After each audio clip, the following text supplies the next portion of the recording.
அனைவருக்கும் வணக்கம். Iran Israel America போர் விவகாரத்தில் இந்தியா தெளிவோடு செயல்பட தொடங்கியுள்ளது. மற்ற நாடுகளிடம் இல்லாத பெரிய தெளிவு இந்தியாவிடம் காணப்படுகிறது. கடந்த சில மாதங்களாக உக்ரைன் ரஷ்யா இஸ்ரேல் பாலஸ்தீன போர் எல்லை மீறி சென்று கொண்டிருக்கிறது. இவை முழுமுதற் போராக மாறும் வாய்ப்புகள் அதிகரித்துள்ளன. ஒரு முழுமையான உலக போரின் முதன்மையான ஆபத்து பற்றி கேட்டால் அமெரிக்காவும் ரஷ்யாவும் சீனாவும் நேரடி மோதலில் ஈடுபடுவதற்கான சாத்தியக்கூறு என்றுதான் சொல்ல வேண்டும். இந்த இரண்டு நாடுகள் நேரடியாக போரில் ஈடுபட்டால் கண்டிப்பாக அது உலக போராக மாறும். ஆனால் இப்போதைக்கு சீனா இதில் நேரடியாக மூக்கை நுழைக்கவில்லை.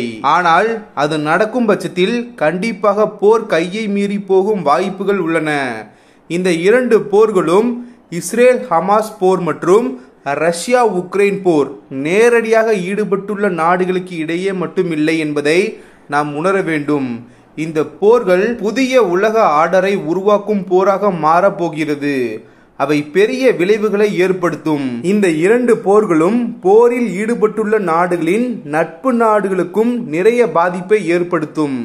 இஸ்ரேல் பாலஸ்தீனம் போரில் அமெரிக்கா உள்ளிட்ட மேற்குலக நாடுகளை உள்ளே கொண்டு வர இஸ்ரேல் பிரதமர் நெதன்யாகு அவர்கள் தீவிரமாக முயன்று வருவதாக உலக அரசியல் வல்லுநர்கள் விமர்சனம் வைத்துள்ளனர்.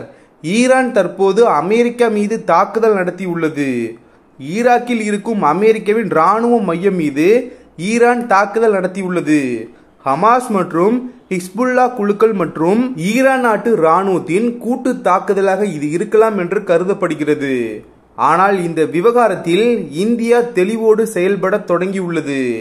ஈரான் இஸ்ரேல் அமெரிக்கா மோதல் தொடர்பாக இந்த நிகழ்வுகள் குறித்து இன்று வரை நேரடி அறிக்கைகள் எதுவும் இந்தியா சார்பாக வெளியிடப்படவில்லை.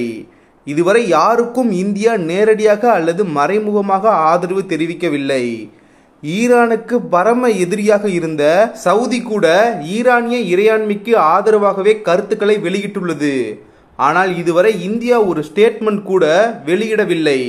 இந்தியா தனது தீவிரவாத குழு பட்டியலில் ஹமாஸை தடை செய்யவில்லை. அதே சமயம் ஹமாஸுக்கு ஆதரவாகவும் பேசவில்லை. இந்தியா எப்போதுமே அணி சேராத நாடாக இருந்தே வந்துள்ளது. போர்களின் போது கருத்து தெரிவிக்கும். ஆனால் இந்தியா எப்போதும் அணி சேராது. பாரத பிரதமர் திரு நரேந்திர மோடி அவர்களின் ஆட்சியின் கீழ் இந்தியாவின் கொள்கைகள் மாறும் என்று எதிர்பார்க்கப்பட்டது. ஆனால் அப்படி மாறவில்லை. இந்தியாவின் அணி சேராத நாடு கொள்கை தொடரும் என்பது நிரூபணமாகியுள்ளது. இந்தியா ஒரு பக்கம் இஸ்ரேலுக்கு நெருக்கமாக இருந்து வருகிறது. அதே சமயம் இந்தியா இன்னொரு பக்கம் சவுதி உள்ளிட்ட மத்திய கிழக்கு நாடுகளுடன் கூட நெருக்கமாக உள்ளது. இதன் காரணமாகவே இந்த விவகாரத்தில் இதுவரை இந்தியா எந்த விதமான கருத்துக்களையும் தெரிவிக்கவில்லை. எந்த பக்கமும் தலை சாய்க்காமல் கிட்டத்தட்ட இந்திய அரசு உலக நாடுகளை ஒரு எதிர்பார்ப்பிலேயே வைத்திருக்க தொடங்கியுள்ளது. அடுத்த செய்தி, ரஷ்யாவிற்குள் அதிரடியாக புகுந்துள்ள உக்ரைன் ராணுவம் முன்னெடுத்த திடீர் தாக்குதலை சமாளிக்க முடியாமல் ரஷ்யா தடுமாறுவதாக தகவல் வெளியாகியுள்ளது. ரஷ்யாவின் குர்ஸ்க் பிராந்தியத்தில் நுழைந்த உக்ரைன் ராணுவம் 4வது நாளாக அங்கே முகாமிட்டுள்ளது. கடந்த 24 மணி நேரத்தில் மட்டும் 280 பேர்களை ரஷ்யா இழந்துள்ளது. இதேவேளையில் உக்ரைனின் திடீர் பாய்ச்சலை எதிர்கொண்டு வருவதாகவும் ரஷ்ய பாதுகாப்பு அமைச்சகம் தெரிவித்துள்ளது. வெளியான தரவுகளின் அடிப்படையில் ரஷ்யாவுக்குள் 6 மைல்கள் தொலைவுக்கு உக்ரைன் ராணுவம் புகுந்துள்ளதாகவே கூறப்படுகிறது.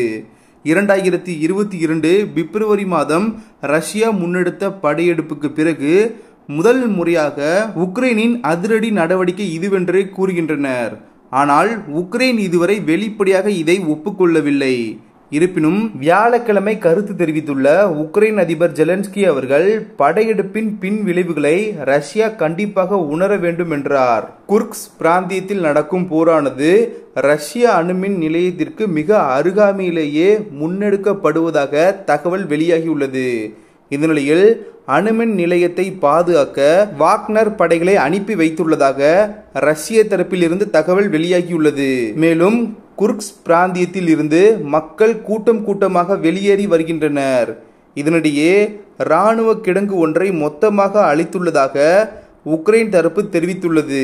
தங்கள் நாட்டு எல்லையிலிருந்து சுமார் 217 மைல்கள் தொலைவில் அமைந்துள்ள லிப்பெட்ஸ்க் விமானம் தளம் மீதே உக்ரைன் தாக்குதல் நடத்தியுள்ளது.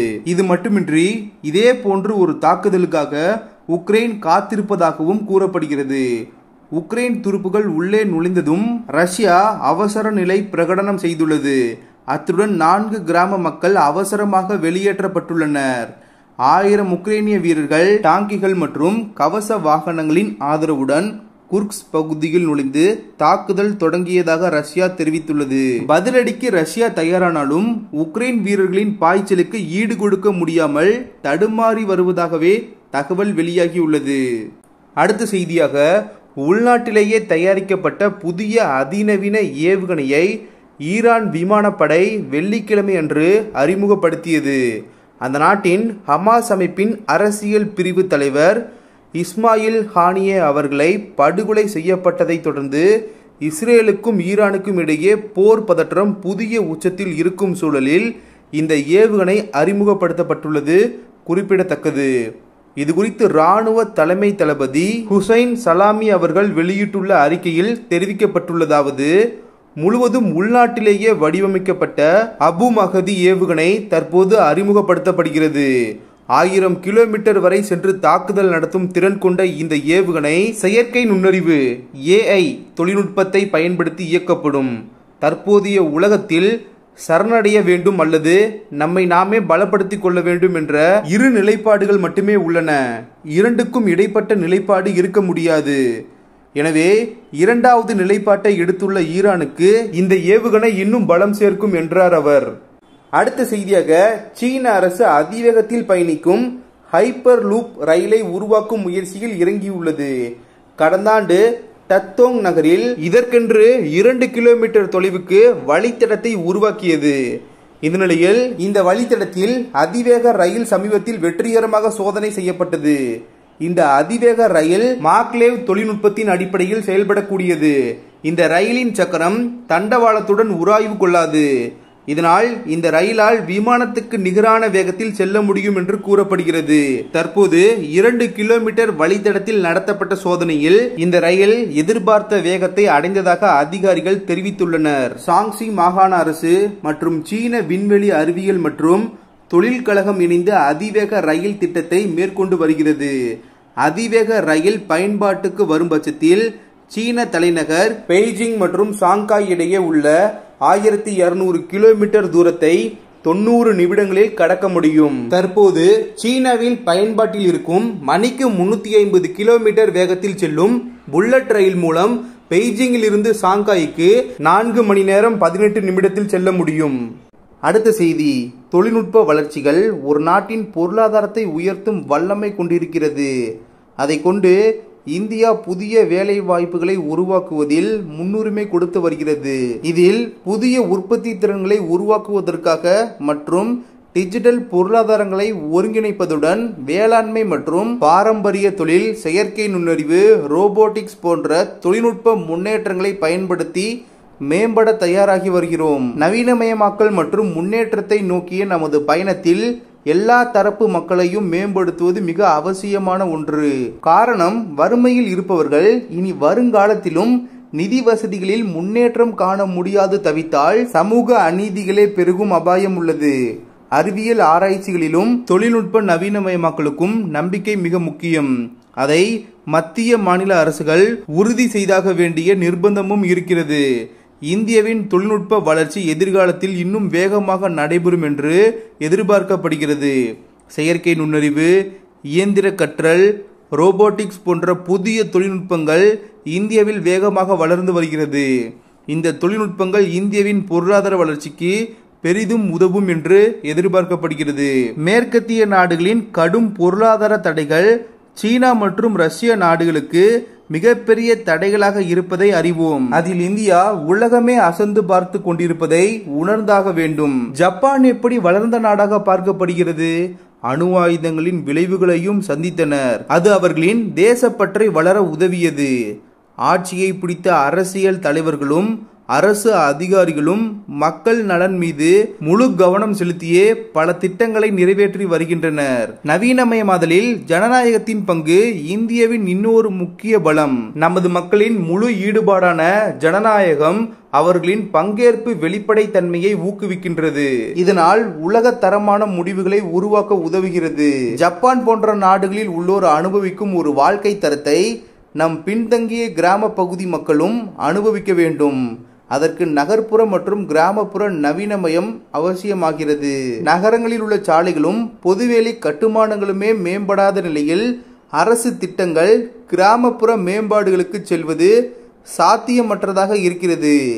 கிராமப்புறங்களில் ஜனநாயகத்தை மேம்படுத்த வேண்டும். மேலும் கல்வி நவீனமயமாதல் அனைத்து பிரிவினருக்கும் பயனுள்ளதாக இருக்கும். போதுமான வீடுகள், நிரந்தரமாக தண்ணீர் வழங்கல், சுகாதாரம், போக்குவரத்து அமைப்பை மேம்படுத்துதல், சுற்றுச்சூழலை பாதுகாத்தல், பூங்காக்கள் மற்றும் பொழுதுபோக்கு வசதிகளை உருவாக்கல் ஆகிய இந்த சவால்களை தீர்க்க பலதரப்பட்ட அணுகுமுறை மற்றும் பெரும் முதலீடுகள் தேவை.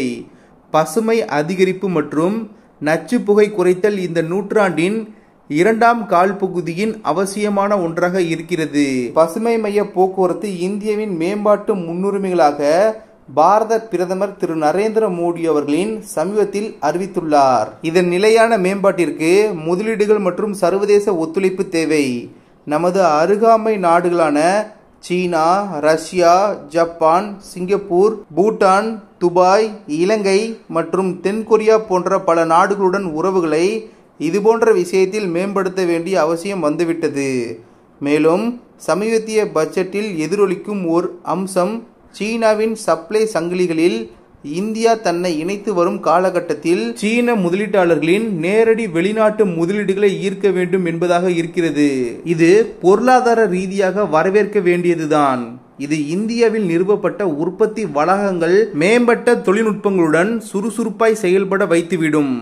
இந்தியாவின் தயாரிப்பு திறன் நவீனமயமாக்கிவிட்டால் உற்பத்தி பெருக்கம் காரணமாக புது புது வேலை வாய்ப்புகள் உருவாகி தனிநபர் வருமானம் உயர வழிவகுக்கும். நகரப்புற மற்றும் கிராமப்புற சவால்களை தீர்த்து பசுமை முன்னுரிமைகளை முக்கியமாக கொண்டு சர்வதேச ஒத்துழைப்பை ஊக்குவிப்பதன் மூலம் இந்தியா ஒரு நவீன மற்றும் செழிப்பான சமுதாயமாய் உயர வழிபிறக்கும். இந்தியா தற்போது தொழில்நுட்பத்துறையில் அதிவேக வளர்ச்சியை கண்டு வருகிறது. ஒரு காலத்தில் தொழில்நுட்பத்திற்கு பின்தங்கிய நாடு இன்று உலகின் முன்னணி தொழில்நுட்ப களமாக உருவெடுத்துள்ளது. இந்த வளர்ச்சிக்கு பல காரணங்கள் உள்ளன. தகவல் தொழில்நுட்பத்துறையின் வளர்ச்சி, தொழில் முனைவோர் கலாச்சாரம், கல்வித்துறையில் முதலீடு. முக்கியமான தொழில்நுட்ப வளர்ச்சிகளை பற்றி பார்த்தால் முதலில் மொபைல் தொழில்நுட்பம். இந்தியாவில் மொபைல் தொழில்நுட்பம் மிக வேகமாக வளர்ந்து வருகிறது. ஸ்மார்ட் போன்கள், இணையதளம் மற்றும் மொபைல் பயன்பாடுகள் இன்று அனைவரும் பயன்படுத்தும் தொழில்நுட்பங்களாக மாறிவிட்டன. அடுத்ததாக இணையதளம். இந்தியாவில் இணையதள பயன்பாடு நாளுக்கு நாள் அதிகரித்து வருகிறது. கிராமப்புறங்களிலும் இணையதள வசதி கிடைக்க தொடங்கியுள்ளது.